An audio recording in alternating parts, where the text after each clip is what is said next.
রেনু, কলকাতার কোন ছেলে তোমাকে ফোন করে?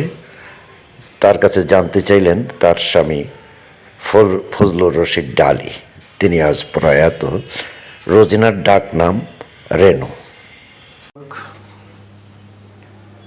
আপনারা বুঝতে পেরেছেন ফজলুর রশিদ ডালি তাকে এই প্রশ্নটা কেন করেছে।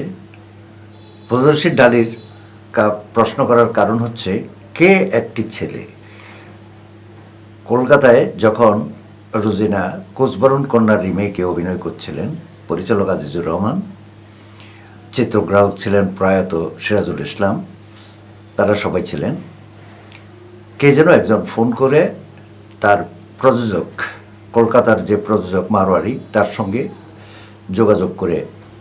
যোগাযোগ করেছেন, রোজিনাকে চেয়েছেন। কিন্তু মারোয়ারি তাকে ঠিকভাবে নামটি বলতে পারেনি। বলতে না পারার কারণে এটা একটা বড় ধরনের একটা বিপর্যয়ের দিকে চলে যায় এবং ফজলুর রশিদ ডালি রোজিনার সঙ্গে অনেক ঝগড়াঝাটি করার পর তিনি রোজিনাকে রেখে ঢাকা চলে আসেন। মূল ঘটনাটা কি? মূল ঘটনাটা হলো, রোজিনা একদিন হঠাৎ করে এফডিসিতে আমাকে বললেন যে চম্পা বলেছিল তাই তার টার্গেট ছবির শুটিংয়ের লোকেশন কাভারেজের জন্য আপনি কলকাতা চলে গেছেন, আমরা বললে তো যাবেন না। আমি বললাম যে আপনি তো আমাকে বলেননি। তো বললো যে বললাম, আমি যাচ্ছি অমুক দিন, সেখানে কোচবরণ কন্যার রিমেকে শুটিং হবে, তো আপনি আসেন। আমি বললাম যে ঠিক আছে, যান, যাব বলার পর রোজিনা আমাকে একটা টেলিফোন নাম্বার দিলেন। বললেন যে আপনি হোটেল থেকে বা নেমে যদি ওনাকে ফোন করে বলেন, ওই মারোয়ারি প্রযোজককে যদি বলেন, আপনার পরিচয় দিয়ে আমাকে বললেই আমি আপনাকে রিসিভ করে নিয়ে যাব আমাদের যেখানে আমরা থাকি, টালিগঞ্জের যে বাংলোতে থাকি, সেখানে আপনাকে নিয়ে যাব। তো আমি গিয়ে হোটেলে ওঠার পরদিন সকালে আমি মারোয়ারিকে ফোন দিলাম। ফোন দিয়ে আমার ডিটেলস বললাম, আমার পরিচয় দিলাম, কিন্তু তিনি কোনোটাই বলতে পারলেন না। শুধু রোজিনাকে ডালির সামনে যেয়ে বললেন, রেনো, একজন লোক আপনাকে কলকাতার থেকে ফোন দিয়েছে, সে আপনার লোকে দেখা করতে চায়। এটা বলার পরেই ফজলুর রশিদ ডালি তাকে নানাভাবে নানা কিচ্ছা নানা ঘটনার সৃষ্টি করলো। এতে রোজিনা চিন্তিত হয়ে গেল যে আমাকে ফোন করেছে কে, কলকাতার থেকে, আমি জানি না কে আমাকে ফোন করতে পারে। তো আমি আর ওই একটা নির্দিষ্ট সময় অপেক্ষা করার পর আমার সঙ্গে আমার যে গাইড ছিল, আমার এক বেআই সেঙ্গাইলের, কলকাতা সেঙ্গাইলের, তাকে নিয়ে আমি বললাম যে চলেন আমরা টালিগঞ্জে একটু দেখি রোজিনা কোন বাংলোতে উঠেছে, সেখানে গেলে রোজিনা কোথায় আছে আমরা খবরটা পাবো। বলে চলেন। তো গেলাম, গিয়ে ওই দারোয়ানের কাছ থেকে আমরা জানলাম যে কলকাতার বাইরের 5-7 মাইলের মধ্যেই একটি জমিদার বাড়িতে শুটিং করছেন রোজিনা, সেখানে গেলেই তাকে পাওয়া যাবে। আমরা যেতে যেতে সেখানে যাই পৌঁছতে আমাদের সন্ধ্যা হয়ে গেল। সন্ধ্যা হওয়ার পর রোজিনাকেও ওই বাড়িতে শুটিং করছে এটা জানতে পারলাম গেটের দারোয়ান থেকে, ওখানকার জমিদার বাড়ির গেটের দারোয়ান থেকে, হিন্দিভাষী লোক। তিনি আমার কাছ থেকে জানতে শুরু করলেন, আপনি কোথা থেকে এসেছেন, কেন এসেছেন, কি ব্যাপার, রোজিনার সাথে তো অনেকেই দেখা করতে চায় ইত্যাদি। তা আমি বললাম যে রোজিনার সঙ্গে যে ছেলেটি আছে তাকে ডাকেন, সে আসলেই হবে, আর কিছু লাগবে না। তখন তাকে ডাকা হলো।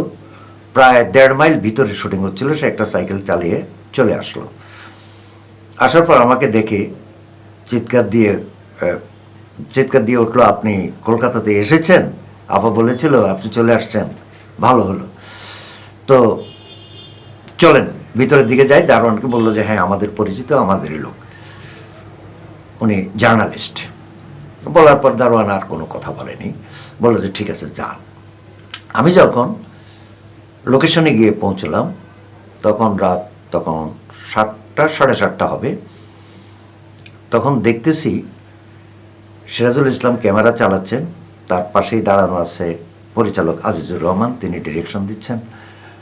রোজিনা ক্যামেরার সামনে সাপকে দুধ খাওয়ানোর দৃশ্যে অভিনয় করছেন। তা আমি চুপচাপ দাঁড়িয়ে রইলাম, কারণ শর্ট শেষ না হলে তো আর কথা বলা যাবে না। আর রোজিনার সঙ্গের ছেলেটাকে বললাম যে তুই আগের থেকে রোজিনাকে কিছু বলিস না, আমি আসছি, আমি বললো যে ঠিক আছে। সে আর কিছু বলেনি। হঠাৎ শর্ট দিতে গিয়ে ক্যামেরার দিকে তাকিয়েছে রোজিনা, ঠিক আছে কিনার ফোকাস টোকাস সব কিছু। হঠাৎ দেখে ফাঁক দিয়ে আমাকে দেখেই সে শর্ট ছেড়ে উঠে দাঁড়িয়ে যায় যে সিরাজ ভাই আপনার পাশে কে দাঁড়িয়ে আছে, দেখেন তো চেনেন নাকি লোকটাকে। তখন সবাই এই যে ইউনিটের সবাই কথাবার্তা শুরু হলো। তো আমি বললাম যে আচ্ছা ঠিক আছে, আপনি শর্ট দিয়ে শেষ করেন, তারপরে আমরা বাইরে বসে কথা বলতেছি। শর্ট দিয়া বাইরে যাইয়া সবাই বসলাম, নাস্তা দেওয়া হলো, প্রডিউসার আসলো, প্রডিউসারের সাথে আমাকে পরিচয় করিয়ে দিল। আমি বললাম যে আপনার প্রডিউসারকে আমি ফোন দিয়ে তো বলেছি যে আমি এসছি আপনাকে বলার জন্যে, তিনি আপনাকে বলতে পারছে না। ও আপনি ফোন দিয়েছেন, ডালি তো এরকম করে আমার সঙ্গে জর্গাজাটি করে সে ঢাকা চলে গেছে। আপনি ফোন দিয়েছেন, এটা ডালি জানলে তো খুশি হইতো, আপনার থাকতো সে। তা বললাম যে হ্যাঁ আমি তো আমার নাম বলেছি, আমার পরিচয় দিয়েছি, সব কিছুই। তাই এটা তো আপনার মারোয়ারি প্রডিউসার যদি না বলতে পারে আমার তো কিছু করার নাই। তারপরে বললো যে আচ্ছা ঠিক আছে, খুবই ভালো হয়েছে, থাকেন। তারপর রাত 11টার দিকে, ভারতীয় সময় রাত 11টার দিকে শুটিং শেষ হওয়ার পর তিনি আমাদেরকে বাংলোতে নিয়ে আসলেন। এসে বললেন সেখানে থাকার জন্যে, কারণটা হচ্ছে ওখানে একই বাংলোতে ক্যামেরাম্যান, তারপরে আমাদের দেশ থেকে যাওয়া টেকনিশিয়ানরা সবাই ফ্লোরিং করছিল, এবং একটা রুম ছিল, সেই রুমেই রোজিনা আর ফজলুর রশিদ ডালি থাকতেন। তা বললাম যে না আমি যাই, আমি হোটেলেই আছি, কাল আবার দেখা হবে। পরদিন ওই একই স্পটে শুটিং হচ্ছিল দিনের বেলা, সেখানেও গেলাম। তখন তাপস পালও সেখানে বসা ছিলেন, কিন্তু তাপস পালের সঙ্গে তারা কেউ আমাকে পরিচয় করিয়ে দিলেন না। আমিও নিজের থেকে গিয়ে আর তাপস পালের সঙ্গে পরিচয় না করেই কোচবরণ কন্যার কলকাতার ইতিহাস নিয়ে চলে এলাম। এই ছবিটি আমাদের দেশে আগেই নির্মিত হয়েছে এবং সুপার ডুপার হিট ব্যবসা করেছে। তার থেকে অনুপ্রাণিত হয়ে কলকাতার ওই মারোয়ারি প্রযোজক ছবিটি তার নিজের প্রোডাকশনের জন্য রিমেক করেন। সেটাতে রোজিনাকেই ঠিক রাখা হয়েছে, শুধু নায়কটা বদল করে নেওয়া হয়েছে হলো তাপস পালকে। ধন্যবাদ দর্শক আমাকে সময় দেওয়ার জন্যে।